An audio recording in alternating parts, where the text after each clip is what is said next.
میں نے اپنے پڑھنے کے زمانے میں ہمارے دارالعلوم کنٹھاریہ کے نائب محتمم صاحب حضرت مولانا علی یوسف قاوی رحمۃ اللہ علیہ رحمۃ واسعہ، جن کا مستقل تذکرہ عاجز نے تذکرہ علی یوسف نامی کتاب میں کیا ہے، میں نے اور مجھ جیسے سینکڑوں لوگوں نے جو حضرت سے تعلق رکھتے تھے، محبت رکھتے تھے اور حضرت سے کافی ربط رکھتے تھے، سینکڑوں لوگ اس بات کے گواہ ہے کہ حضرت مولانا علی یوسف قاوی رحمۃ اللہ علیہ رحمۃ واسعہ، اللہ آپ کی قبر پر کروڑ ہا کروڑ رحمت نازل فرمائے۔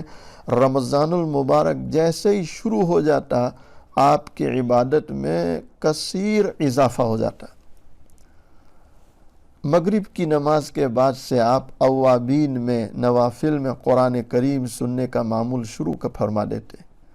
الگ الگ حافظ آتے، اپنا اپنا سوا پارہ سنا کر جاتے، پھر عشاء کی نماز ہوتی، پھر جو ہے تراویح میں کھڑے ہو جاتے، پھر تہجد میں، تو مغرب سے لے کر سحری تک مسلسل حضرت مولانا علی یوسف قاوی رحمۃ اللہ علیہ رحمۃ واسعہ کا یہی ایک معمول تھا پورا رمضان، کہ ہر رات میں 15-17 پارے آپ قرآن کریم کے سنتے تھے۔ اپنے طور پر الگ سے اندر دیکھ کر قرآن پڑھنے کا معمول الگ تھا، یہ تو نوافل میں سنتے تھے۔ آپ سوچیں کہ روزانہ 15 پارے 17 پارے، اور اخیر عمر تک الحمدللہ حضرت کا یہ معمول رہا، جو مجھ گنہگار، مجھ عاجز نے اور مجھ جیسے سینکڑوں آپ کے محبت رکھنے والے متعلقین، محبین، مریدین نے اپنی آنکھوں سے دیکھا۔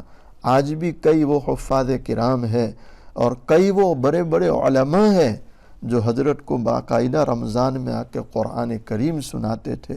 آج رمضان آتی ہے، انہیں حضرت کی یاد آتی ہے کہ کیسا زندہ اللہ کا ولی تھا جو ہمارے لیے ایک نمونہ چھوڑ کر گئے ہیں کہ رمضان کی کس طرح قدر کی جاتی ہے۔ یقیناً میرے بھائیوں، رمضان بڑا پیارا مہینہ ہے، برکت والا مہینہ ہے، مبارک مہینہ ہے، جتنی قدر کی جائے اتنا کم ہے۔ ہم کمزور ہیں، عاجز ہے، اور ہمیں تو گرمی کا روزہ بھی بڑا سخت لگتا ہے، اور اس کے بعد پھر تراویح اس سے زیادہ سخت لگتی ہے۔ بس اللہ سے دعا کریں جتنا ہو اللہ تعالی ہمیں زیادہ سے زیادہ اس مہینے کی قدر کی توفیق عطا فرمائے، اور جو کچھ ہو رہا ہے بس اللہ تعالی اپنی شائن احسان اس کو قبول فرما لے۔ ہمارے جتنے اساتذہ کرام، مشائخ اعظام، بزرگان دین پوری دنیا میں موجود ہیں، اللہ ان سب کی عمروں میں برکت عطا فرمائے، عافیت عطا فرمائے، اور اللہ تعالی ہم تمام کو چین عطا فرمائے، عافیت عطا فرمائے، سکون عطا فرمائے۔ پوری دنیا کی معیشت رک چکی ہے، اس لیے یہ دعا بھی کر رہا ہوں کہ اللہ تعالیٰ مجھے، آپ کو اور تمام لوگوں کو حلال، پاکیزہ، عافیت والی، برکت والی، سکون والی روزی اپنے فضل سے مقدر فرماوے۔ رزق کی تنگیوں سے اور رزق کی پریشانیوں سے اللہ ہم سب کی پوری حفاظت فرمائے، اور اللہ اپنے فضل میں رکھے، عافیت و آسانیوں کے ساتھ رکھے۔ بس انہی دعاؤں پر آج کی مجلس کو مکمل فرماتے ہیں۔